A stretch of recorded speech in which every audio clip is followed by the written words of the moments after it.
Pendengar yang kami kasihi dimanapun Anda berada. Anda kembali bersama kami dalam acara Telaga, Tegur Sapa Gembala Keluarga. Acara ini diselenggarakan oleh Lembaga Bina Keluarga Kristen atau LBKK, bekerja sama dengan radio kesayangan Anda ini. Saya, Daniel Irot, akan berbincang-bincang dengan Bapak Penginjil Sindunata Kurniawan MK. Beliau adalah seorang pakar dalam bidang konseling keluarga. Perbincangan kami kali ini tentang uang dan harta, bagian pertama. Saya percaya acara ini akan bermanfaat bagi kita sekalian, dan dari studio kami mengucapkan selamat mengikuti. Pak Sindus, saya melihat topik uang dan harta ini suatu yang sangat menarik. Menurut Pak Sindus, mengapa topik ini perlu diangkat? Kalau kita menyelidiki Alkitab, Pak Daniel, kita akan menemukan bahwa 15% dari segala sesuatu yang Yesus katakan ternyata berhubungan dengan topik uang dan harta. Ini jauh lebih banyak daripada pengajaran Yesus sendiri tentang surga dan neraka. Ya, menarik sekali karena Tuhan Yesus melihat hal ini, membicarakan hal ini 15% ya. Berarti itu sangat penting. Mengapa Tuhan Yesus memberi perhatian sedemikian besar kepada uang dan harta milik Pak Sindu? Rupanya Tuhan Yesus itu melihat ada suatu keterkaitan yang erat antara hidup rohani kita dengan bagaimana kita berpikir dan mengelola uang. Kita bisa saja berpikir, mencoba memisahkan antara iman kita dan keuangan kita. Namun rupanya Pak Daniel, Allah melihatnya sebagai hal yang tidak terpisahkan. Bisa Pak Sindu memberikan contoh bagian Alkitab yang menjelaskan tentang hal ini? Bisa kita lihat sepintas, Pak Daniel, di Injil Lukas pasal 3. Di Injil Lukas pasal 3 ini, Yohanes Pembaptis sedang berkhotbah kepada orang banyak di tepi sungai Yordan. Orang banyak ini berkumpul untuk mendengarkan khotbah Yohanes Pembaptis, dan kemudian sebagai responsnya, mereka memberi diri dibaptis. Dan kemudian ada 3 kelompok yang berbeda yang bertanya kepada Yohanes Pembaptis tentang apa yang harus mereka lakukan sebagai buah pertobatan. Yang menarik Pak Daniel, Yohanes memberi 3 jawaban kepada 3 kelompok yang berbeda ini.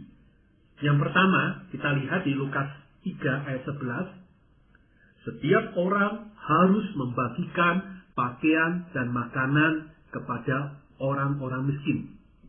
Yang kedua, jawaban Yohanes Pembaptis di ayat 13. Hai para petugas pajak, engkau tidak boleh memungut uang ekstra. Yang ketiga, di ayat 14. Hai para tentara, para prajurit, para serdadu, engkau harus puas dengan gajimu dan tidak boleh memeras. Kita bisa melihat, Pak Daniel, dari 3 jawaban kepada 3 kelompok orang yang bertanya ini, ternyata benang merahnya ada. Yaitu setiap jawaban berhubungan dengan uang dan harta. Padahal tidak ada seorang pun dari 3 kelompok yang berbeda ini, kelompok orang banyak, kelompok petugas pajak, kelompok tentara, yang mempertanyakan tentang uang dan harta. Ya benar Pak Sindu. Mereka bertanya apa yang harus dilakukan untuk menunjukkan buah pembaharuan rohani. Lalu mengapa Yohanes Pembaptis tidak berbicara hal lain? Di sini menjadi jelas Pak Daniel bahwa pendekatan kita tentang uang dan harta tidak hanya penting, melainkan adalah hal yang bersifat sentral, pusat bagi hidup rohani kita. uang dan harta menempati skala prioritas yang tinggi bagi Allah. Sehingga Yohanes Pembaptis tidak bisa bicara tentang hidup rohani, tentang kerohanian, tentang spiritualitas, tentang kehidupan manusia baru, tanpa berbicara tentang bagaimana kita mengelola uang dan harta. Saya jadi ingat Pak Sindu dengan Sakyus yang mengatakan, Tuhan, setengah dari milikku akan kuberikan kepada orang miskin, dan sekiranya ada sesuatu yang kuperas dari seseorang akan kukembalikan 4 kali lipat. Benar Pak Daniel, yang tadi diungkapkan Pak Daniel itu tercatat di dalam Injil Lukas pasal 19 ayat 8. Kalau kita membuat permisalan, jumlah kekayaan Sakyus adalah 2 miliar rupiah, meliputi rumah, kendaraan, dan harta lainnya, maka berarti 50%-nya adalah 1 miliar. Dan itu yang diberikan langsung oleh Sakyus kepada orang miskin. Maka sisanya 1 miliar. Dan kemudian kalau misalnya harta hasil pemerasan itu jumlahnya 200 juta, maka Sakyus akan mengembalikan tadi, mengatakan 4 kali lipat. Berarti dia akan mengembalikannya bukan 200 juta, tapi dikalikan 4. 800 juta. Dia bagikan, kembalikan dengan kelipatannya itu kepada orang-orang yang pernah diperasnya. Berarti aset kekayaan Sakyus dari 2 miliar tersisa 200 juta. Tinggal 10%. 90% diserahkan kepada Allah lewat pemberian kepada orang miskin dan orang-orang yang telah pernah diperas oleh Sakyus. Sakyus begitu berani berkorban dalam hal harta ini, Pak. Iya, dan inilah yang membuat Yesus di dalam ayat 9 mengatakan, hari ini telah terjadi keselamatan kepada rumah ini. Maka di sini kita melihat, Pak Daniel, pendekatan radikal dari seorang Sakyus terhadap uang dan harta membuktikan hatinya memang telah berubah. Jadi kalau boleh disimpulkan dari 2 bagian Alkitab ini, apa yang Pak Sindu bisa berikan? Dari kedua bagian kisah yang kita lihat tadi, baik tentang Yohanes Pembaptis maupun tentang Sakyus, kita bisa melihat sekali lagi keterkaitan erat antara uang dan harta dengan hidup rohani kita. Kalau dari sisi Alkitab, apa yang Pak Sindu mau ulas tentang sisi Alkitab? Ya, dari bagian yang lain, Pak Daniel, kita bisa lihat dari Injil Lukas pasal 12, mulai ayat 13. Injil Lukas pasal 12, ayat 13 sampai 48. Perikopnya oleh Lembaga Alkitab Indonesia diberi judul Orang Kaya yang Bodoh. Bagian ini secara ringkas berkisah tentang seorang yang datang kepada Yesus, minta supaya Yesus menjadi penengah, mediator, supaya saudaranya mau membagikan warisan kepadanya. Maka kemudian Yesus melanjutkan dengan komentarnya dan kemudian mengkisahkan sebuah perumpamaan tentang seorang kaya yang berlimpah hartanya, kemudian merombak gudangnya, lumbungnya untuk menampung harta yang semakin banyak itu untuk ditimbun lebih banyak lagi dan bisa berleha-leha. Tapi kemudian Tuhan mengatakan, engkau orang bodoh dan jiwamu akan diambil hari ini. Dan ternyata orang itu meninggal. Dan Allah mengomentarinya dengan perkataan, untuk siapakah orang ini mengumpulkan hartanya? Dan apa artinya kalau ia tidak kaya di hadapan Allah? Itu ringkasan dari perikop ini. Jadi di sini kita melihat ada pandangan Yesus tentang uang di sini, Pak Sindu ya. Ya, jadi memang dari bagian ini kita bisa melihat satu sudut pandang Yesus tentang uang dan harta. Ada 3 pelajaran yang kita bisa tarik dari perikop ini, Pak Daniel, tentang uang dan harta. Kalau begitu, poin yang pertama apa, Pak Sindu? Yang pertama, kita hidup bukan bergantung pada kekayaan di dunia. Dari ayat 21, kita bisa lihat, Pak Daniel, janganlah serakah. Hidup itu berarti, bermakna, bukan karena kita punya harta benda di dunia. Tetapi hidup itu berarti ketika kita memiliki Kristus. Sebaliknya, kalau kita hanya punya uang dan harta, namun tidak memiliki Kristus, maka hidup kita sia-sia. Hidup kita sepenuhnya bergantung kepada anugerah Allah.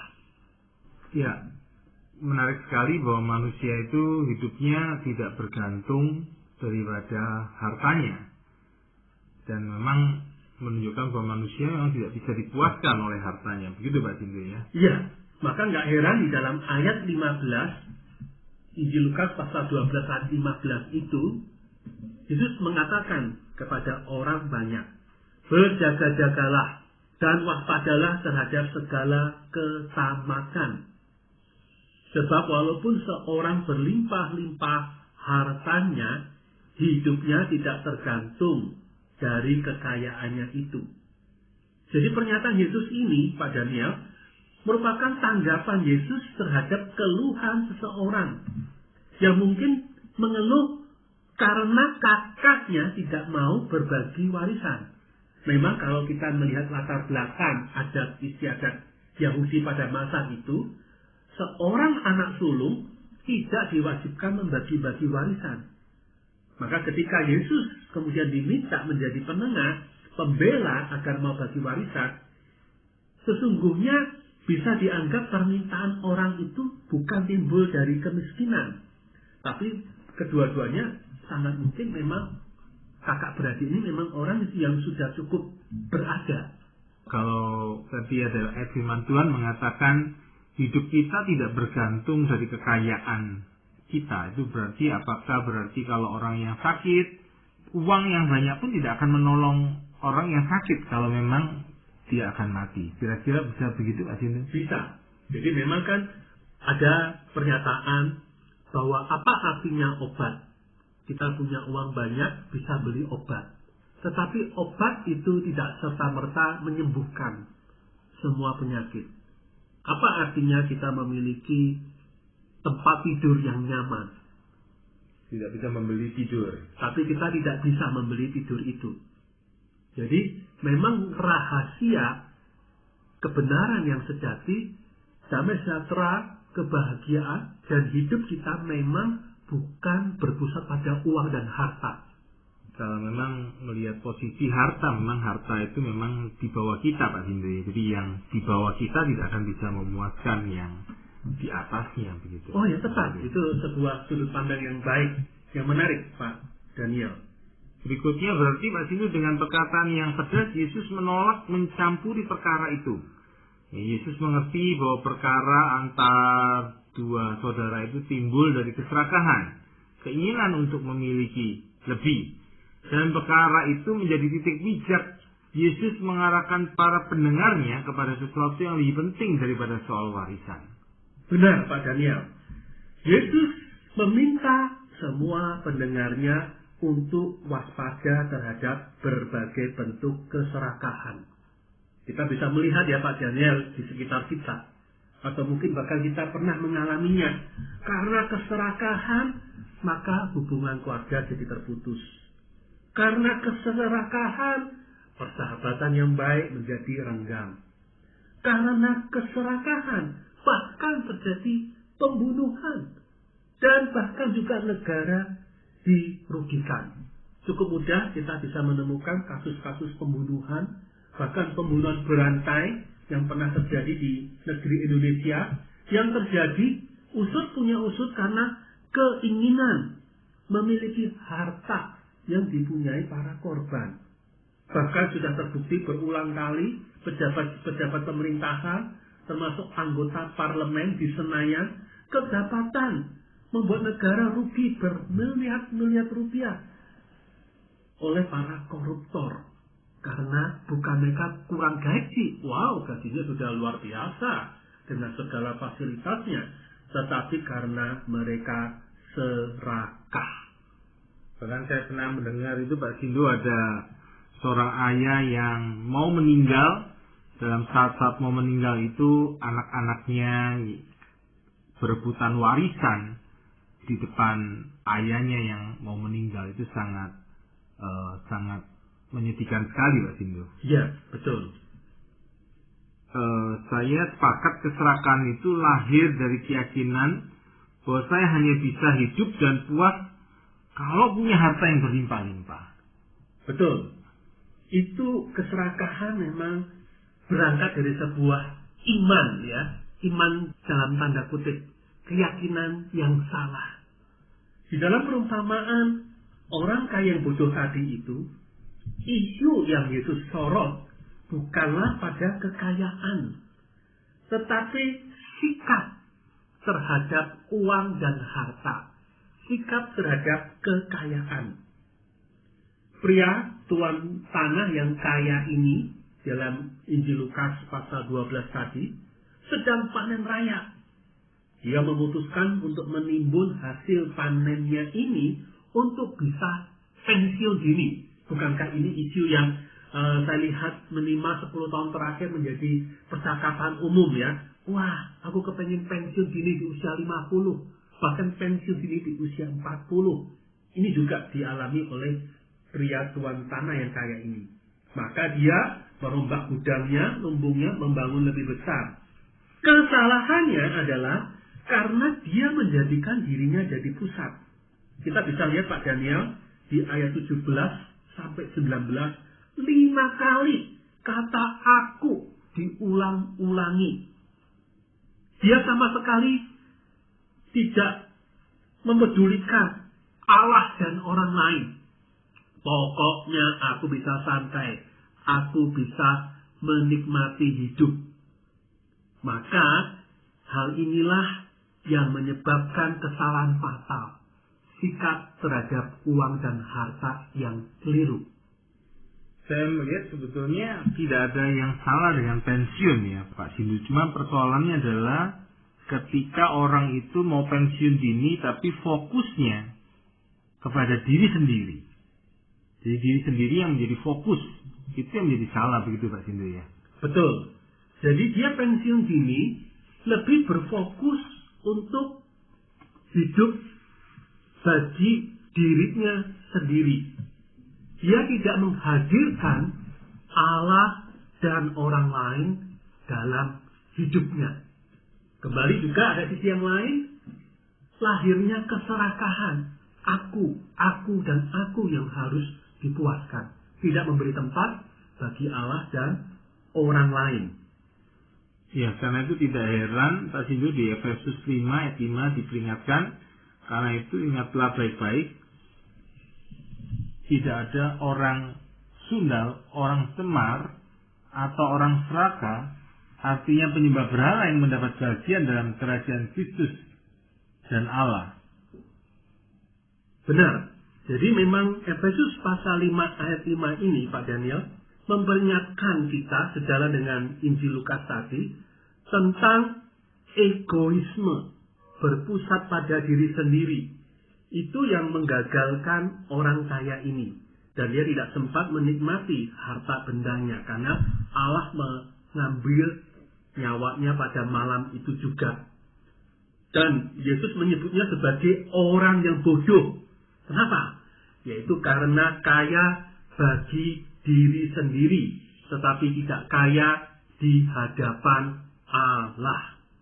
Jadi apa artinya kaya di hadapan Allah? Artinya bagaimana kita menanggapi kehidupan dan berkat sesuai dengan cara yang Allah inginkan, yaitu lewat hidup yang melayani, hidup yang berbelas kasihan kepada orang lain, sebagaimana yang dinyatakan di dalam surat Efesus pasal 4 ayat 28. Di dalam Efesus pasal 4 ayat 28 dikatakan, baiklah, setiap kita bekerja keras dan melakukan apa yang baik dengan tangannya sendiri, supaya ia dapat membagikan sesuatu kepada orang yang berkekurangan. Kalau demikian memang berarti keserakahan itu berbeda dengan kekayaan itu sendiri ya Pak Sindu ya? Ya, jadi penting bagi kita sekali lagi membedakan keserakahan dengan uang dan harta. Tidak ada yang salah tentang uang dan harta. Kita butuh uang, kita butuh harta untuk menjalani hidup kita. Uang dan harta bersifat fungsional, dipakai sesuai dengan kebutuhan hidup kita. Tapi menjadi hal yang salah ketika uang dan harta, ketika kekayaan di dunia ini menjadi pusat hidup kita, fokus, bukan lagi fungsional, tapi menentukan, menjadikan penentu utama hidup kita. Maka disinilah lahir keserakahan hidup bagi diri sendiri, dan itulah yang Yesus cela. Kalau demikian Pak Sindu, pertanyaan bagi kita, bagaimana kita menggunakan harta yang Tuhan sudah berikan kepada kita? Apakah mengumpulkan kekayaan itu boleh hanya untuk diri sendiri atau bagaimana? Memang Pak Daniel, kita hidup tanpa sadar, zaman berkembang, akhirnya menjadi hal yang lumrah. Kita punya kecenderungan untuk menimbun, menumpuk lewat budaya sekitar kita, iklan media cetak, iklan elektronik, iklan digital di dunia maya, membentuk gaya hidup kita sebagai gaya hidup yang konsumtif. Ada banyak godaan, ya istilahnya sale, artinya itu bahasa pendeknya itu diskon sale, ya, penjualan dengan diskon yang melimpah, godaan untuk membelanjakan uang kita, godaan untuk menimbun dalam berbagai investasi, mulai dari investana, emas, deposito, saham, unit link, reksadana, dan ada banyak macam. Bisa jadi keputusan-keputusan yang kita ambil itu bukan lagi didorong oleh iman, mempercayai pemeliharaan Allah, tapi oleh ketakutan yang kuat tentang masa depan. Ini yang jadi andalan kita. Maka tanpa sadar, akhirnya orang lebih banyak terus-menerus berpikir tentang menambah dan menambah, menumpuk dan menumpuk. Persoalan itu dengan menumpuk itu persoalan orang jadi serakah begitu Pak Sindu ya? Ya, Kita tidak puas. memang kedengarannya semula seperti bersikap rasional. Aku kan menabung. Menabung itu kan baik, betul. Jadi bukan berarti percakapan kita ini mengatakan bahwa Tuhan menolak menabung, menolak kita punya asuransi jiwa, menolak bahwa kita punya investasi untuk menabung di hari tua, menabung bagi pendidikan anak-anak kita. Poinnya adalah ketika orang menjadikan itu andalan, akhirnya menimbun dan menimbun, semula yang bersifat rasional akhirnya berubah menjadi bersifat kalap. Nah, inilah yang menjadi soal, Pak Daniel. Kalau demikian, salahkah kita membuat perencanaan keuangan seperti yang sekarang ini marak diajarkan di mana-mana? Jadi memang bukan berarti, Pak Daniel, Tuhan melarang kita untuk membuat perencanaan hidup, termasuk perencanaan keuangan. Kita ingat bagian Amsal mengatakan, belajarlah pada semut yang bekerja di waktu musim panas, supaya dia punya cadangan makanan di musim dingin. Jadi perencanaan keuangan sedia payung sebelum hujan, itu sangat alkitabiah, sesuai kehendak Allah. Tetapi poinnya adalah ketika kita menjadikan perencanaan keuangan itu sebagai pusat hidup dan bukan Allah, yang kita gantungkan adalah timbunan-timbunan itu, bukanlah Allah. Allah kita akhirnya adalah uang dan harta, dan bukan Allah yang sejati di dalam Kristus. Nah, disinilah yang menjadi soal. Kita menjadikan diri kita hamba dari ketakutan dan akhirnya keserakahan. Kita hamba dari ketakutan yang berubah menjadi hamba keserakahan akan uang dan harta. Bukankah firman Tuhan bagian yang lain bahwa kita adalah pengembara, kita orang asing, kita pendatang di bumi ini, kita adalah duta-duta besarnya Allah bagi dunia ini. Dan pendengar sekalian, terima kasih setelah mengikuti perbincangan kami dengan Bapak Penginjil. Kami baru saja berbincang-bincang tentang uang dan harta bagian pertama. Bagi Anda yang berminat untuk mengetahui lebih lanjut mengenai acara ini, silakan menghubungi kami lewat surat. Alamatkan surat Anda ke Lembaga Bina Keluarga. Anda dapat mengirimkan email ke Telaga. Kami juga mengundang Anda mengunjungi situs kami di www.telaga.org. Saran-saran, pertanyaan kami mengucapkan